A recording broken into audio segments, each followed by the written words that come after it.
comes into the PIA, and then the microprocessor reads that information over these two lines through the data line. It comes in here, and the microprocessor takes appropriate steps. Okay, so we can see from this that obviously, if the game will come up and show us a picture on the screen, we can very easily pinpoint where a problem is coming from if we know that we have some sort of picture on the screen. Okay, now that means if we get a picture on the screen and, for instance, we're missing a particular color, well, we know the colors are generated inside the TIA, so we would suspect that. Or if our sync is off or something similar to that, we would suspect the TIA. Let's say that the game came up and we could play from the right-hand player, but we couldn't play from the left-hand player. Well, we know that the information, in order to get to the microprocessor for the left-hand player, has to come through the PIA. So we can, from an understanding of what's going on here, know what chip could possibly cause what type of problem. The ROM is a simple enough device to change. We just pull the cartridge out and put a known good cartridge in there in order to check the system.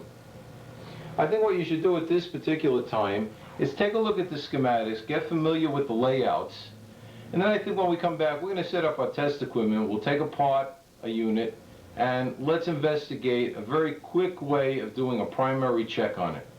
Okay, why don't you do that now?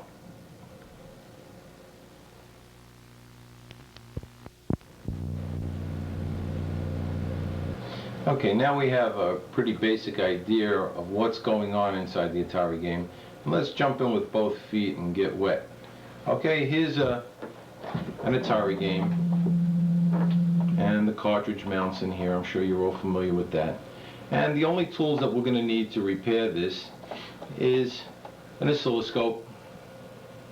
And we don't really need that much, but we will be using it from time to time when we have the harder problems. And a digital meter.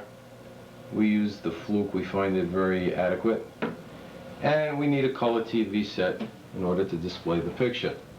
And the game that we're using for test purposes, as you can see, is Tank.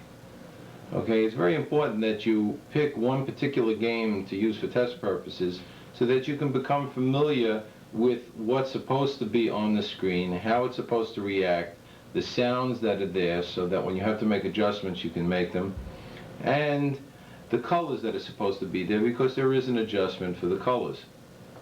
Okay, let's go through the basic disassembly, and I would suggest if you have access to an Atari game, why don't you follow me along at this point, and we'll work step by step. Okay, in order to get into the unit, we have to first shut it off, remove the cartridge, and we have to remove the screws on the bottom. And we have 6 of them, 1, 2, 3, 4, 5, 6, and we have 2 here. The 6 around the outside will remove the top cover. The 2 in here will remove the chassis. Now we've done this up front. We don't have to waste time while we're talking. And then you have to usually pry it up from the front, and you can remove the top cover. And that exposes to us what we call the motherboard, or this backboard over here, which contains the power supply and all the switches, and shows us the computer section, which is inside this shielded case. Okay, for working purposes, if you want to work comfortably, what you have to do is remove it further. So we have to take the plug out of the back, and we can remove this unit, disconnect the wire, and now we have the unit open so that we can work on it. Let me put this on the side. Okay, as we were discussing before, the power supply is a relatively simple supply. And let's just describe what we have on here. On this side, on this small heatsink, we have the regulator, the 3-legged regulator that we described in the power supply section. And right here is our 2200 microfarad capacitor. This is our decoupling capacitor. And here we have the power switch. We have the color switch, difficulty switches on either side. We have the reset switch and the game selector switch. Okay, this is a reset game selector, and this is also a difficulty switch. And this unit down here, we very rarely have problems with it, but this is the RF modulator, which will convert our composite video signal to a channel 3 or a channel 4 signal, depending on the modulator that's in here.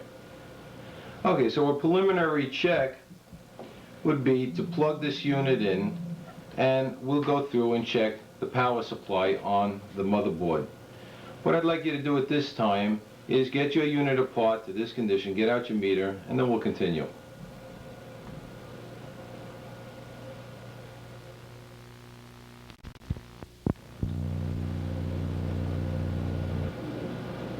Okay, we got all our equipment set up now, and let's go through the preliminary checks. The first thing we want to do is make sure that our 9-volt adapter is working properly, and the way we do that is obviously to check the voltage coming out. And unloaded, we should have roughly between 12 and 13 volts. We have on this one 12.23. Okay, so that would be enough voltage coming out of the adapter, and you want to make sure if somebody has replaced the unit that it's the right type. The outside shell is the negative and the tip is the positive. Make sure that they don't reverse the polarity on the universal type replacement power packs. Okay, so 12.24. Now we hook it up to the jack, and you should check the power supply with the cartridge in there so that the unit is under a full load. And to do that, we ground the meter, and you can use anywhere on the case is good, and we go to the regulator. Now, I know it's a little difficult on here, but if you're following along with me, the regulator, looking at it from the face, the left-hand connection, in other words on here, this connection over here is the input, and we should read roughly about 10 volts. That's under a full load with the game running. The center connection is ground, and the other side is the output of the IC, and that should read 5 volts plus or minus 1/10 of a volt. Now, there isn't too much of a tolerance for variation here. If you read less than 4.9, 4.85 at the outside, then you don't have enough voltage. Okay, now if you have the input and not the output, obviously the IC is bad. If you don't have the input, you have to trace it back, and it comes in through the power jack. Let me see if we can get a shot of that. It's in the back, and that's a common source of problems. Okay, the jack is over here, and that's one of the parts that we have on the parts list, and they do go bad quite often. Plus, we run into quite a bit of problems. Let me see if we can get a shot of this. Of this printed circuit board right back in here, we get quite a few cold solder connections. So if you have a problem where you know that your adapter is working, you have voltage here, you would stop back here and trace it through, and it goes from here through this ribbon connector down to the game board, back up to the backboard, and it comes over to the on-off switch, which is on this side. Another source of problems on these is the on-off switch shaking loose or going bad. That's another part that's on your parts list, and it's a very popular part. You should stock it. And from here, it then goes to the regulator. Okay, now this course is intended for people that are in this industry, so I'm not going to go into too much detail on how to trace out a circuit. It's assumed that you have an electronics background. Okay, now that we've got the preliminary check out of the way, and this should be done on every unit, even if the unit is working, because sometimes you can spot a marginally working power supply and avoid a callback.